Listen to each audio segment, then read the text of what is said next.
Your baby is finally asleep, but your thoughts aren't. It's 2:17 a.m. and you're wide awake wondering what's wrong with you. But it's not you, it's your overwhelmed heart. There's one Bible verse rhythm that only a tiny handful of moms use, and it can help you sleep tonight. Let me show you how. Welcome to Blessed Mom's Corner, where we find God's peace in the chaos of motherhood. If you're listening in the dark, with a phone in your hand and a heavy chest, I want you to know you're seen. The cycle feels endless, doesn't it? The baby wakes, you soothe, you lay them down, and then you lie there, staring at the ceiling while your mind runs a marathon. You replay the day, you ask if you did enough, you worry about tomorrow's appointments, and you count how few hours are left before morning. You're doing so much, and somehow you still feel like you're failing. Have you felt that knot in your stomach when the house is finally quiet, but your mind is the loudest thing in the room? You're not alone in this.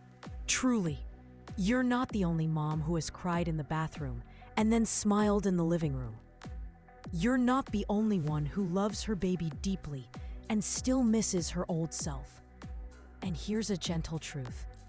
God doesn't sleep, but He wants you to. He guards your night so you don't have to. There is hope. Not just a vague, it'll get better someday, but real, steady, scripture-rooted hope that can quiet your heart and help you finally rest. Let's look at it together. Isaiah 26 verse 3 says, "You will keep in perfect peace those whose minds are steadfast, because they trust in you." Simple words, deep promise. Perfect peace doesn't mean perfect circumstances. It means a settled heart in the middle of imperfect ones. This verse tells us where peace comes from fixing our mind on God, not on the chaos, and learning to lean our weight on Him. Peace isn't something you have to manufacture. It's something God keeps you in when your mind returns to Him. What does that look like at 2:17 a.m.? It looks like catching your racing thoughts and turning your gaze. Instead of chasing every what if, you gently redirect. God, you are steady, and I trust you with this night. When your mind is steadfast, it means it's anchored, not tossed. You don't have to clamp down and force your brain to be quiet. You just give it a new focus, His character, His nearness, His care. Picture this, a mom rocking her baby in the dim light, eyes gritty, shoulders tense. She starts to whisper, "You will keep me in perfect peace when my mind is stayed on you." She pairs it with her breathing. Slow inhale on "you will keep." Slow exhale on "in perfect peace." Inhale, "My mind is stayed." Exhale, "I trust you." At first, it feels awkward. And then, like a tide going out, her thoughts begin to slow. Her jaw unclenches. The verse becomes a rhythm that carries her. And for the first time that night, let that sink in. God Himself keeping you in peace as you keep your mind on Him. Psalm 4:8 is another gift for nights like this. "In peace I will lie down and sleep. For you alone, Lord, make me dwell in safety." I love how direct it is. It doesn't say, "When I fix every problem, then I'll sleep." It says, "I will lie down and sleep." And the reason is trust. "For you alone, Lord, make me dwell in safety." You are allowed to rest because God is on watch. Sleep becomes an act of faith, not a test you fail. If you're battling that quiet fear, am I a good enough mom? What if I miss something? What if I don't wake up when the baby needs me? Hear this. Your goodness as a mom isn't measured by how much you worry at night. God's care over your home is bigger than your fear. When you lie down tonight, you're not abandoning your child. You're entrusting your home to the one who never slumbers. Imagine another mom after a rough day. Laundry half done, dinner eaten cold, a conversation that left her second-guessing herself. She crawls into bed with tears burning her eyes. Instead of scrolling, she places a hand on her heart and whispers, "In peace I will lie down and sleep.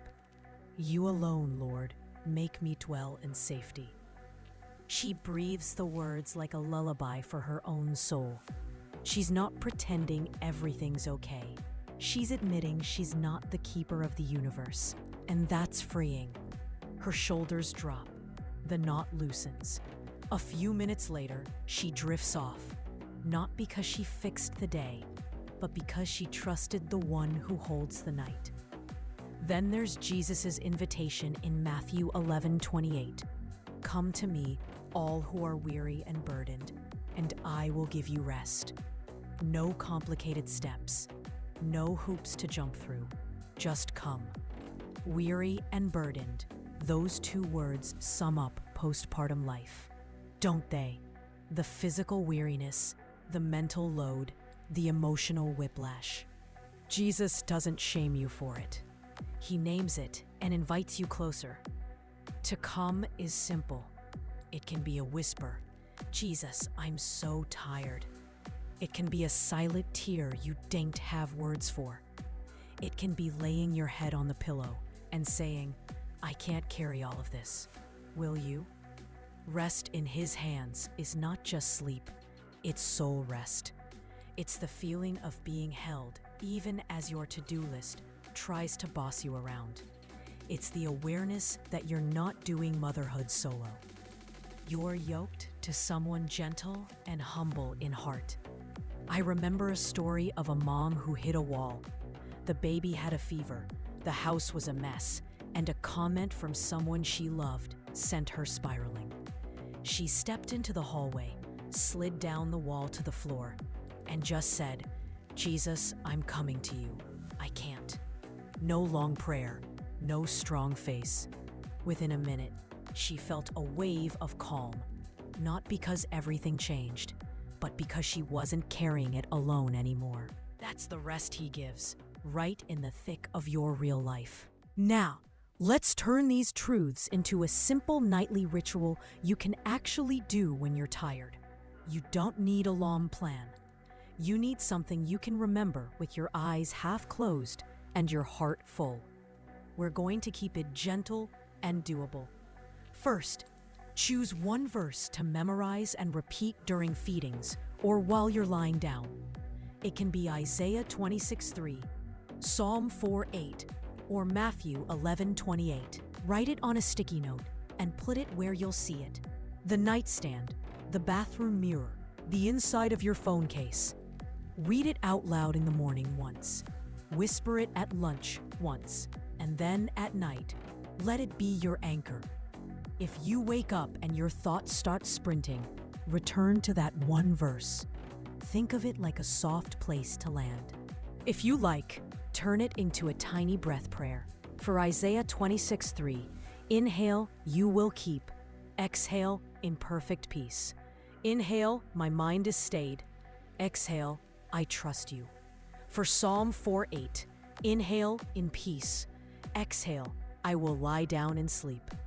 Inhale, you alone, Lord. Exhale, make me dwell in safety. For Matthew 11:28, inhale, Jesus, I come. Exhale, give me rest. You're pairing scripture with your body's calming system, and that's powerful. Second, give your heart a one-sentence affirmation you can reach for without thinking. God gives me rest. I am safe. I am held. Say it exactly like that, slow and kind. You can also personalize it. God gives me rest tonight. My home is under His care. He is holding me and my baby. When you repeat this, you're not trying to talk yourself into something fake. You're aligning with what's already true. Let those words wash over the guilt and the what-ifs. Let them be the sentence you choose, instead of the spiral you don't. Third, when insomnia or anxiety tries to take over, use the verse like a lullaby for your soul. Pause for just a few breaths. Feel where your body's holding tension, jaw, shoulders, belly. Soften those places and pray the verse slowly, one phrase per breath. If a thought barges in, don't fight it. Just let it drift past and return to your phrase. If you need a tiny reset, try this. Name one thing you can see, one thing you can hear, one thing you can feel, and then speak your verse. You're gently bringing your mind back to the present and to God's presence in it. If you wake to a cry, it's okay. Tend to your baby, and when you lay back down, pick up where you left off. Inhale the truth, exhale the fear. You can turn this into a simple 2 a.m. reset.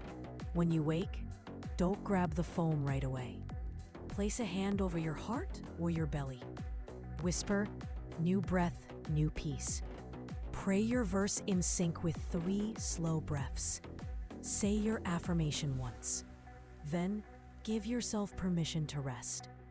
If you can't sleep yet, that's okay. You're still resting in God's presence. Sometimes sleep comes after your body remembers it's safe. You might also set up tiny cues around your space. A small card with Psalm 4:8 by the nightlight. Isaiah 26:3 taped to the bottle warmer. Matthew 11:28 saved as your lock screen for this week.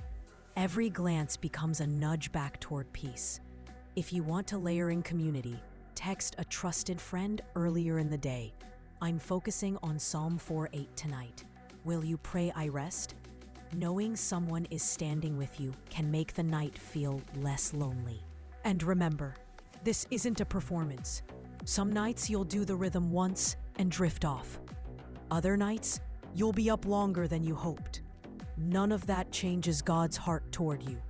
He's not tallying the minutes you slept. He's keeping you, loving you, and leading you toward rest, one breath and one verse at a time. If this message resonated with you, please share it with another mom who might need to hear it today, and subscribe for more biblical hope. Before we close, I want to speak directly to your heart. You are a good mom, not because you never struggle, but because you keep showing up in love. You are not alone, not in the quiet, not in the questions, not in the long nights.